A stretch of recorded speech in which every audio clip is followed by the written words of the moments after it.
Welcome back to Sunny Live Channel. Thank you so much guys for tuning in. I'm here to update you of what's going to happen on House of Zwide from the 7th to the 11th of April 2025 on Monday.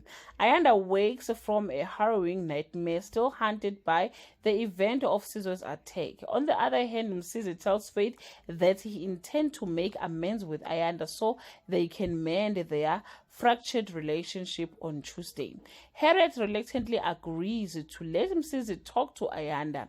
However, Msizi's attempt to persuade Ayanda to forgive him failed, as both Harriet and Ayanda refuse to have anything to do with him on Wednesday. After her chat with Les, Faith surprises Nkosi by agreeing to sign the contract and leave the collective on Thursday. With Faith ready to sign the contract, Msizi stands her Nkosi and honor by declaring that he won't sign the contract on Friday.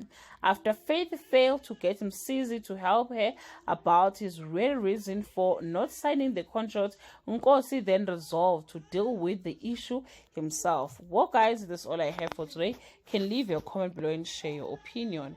Bye.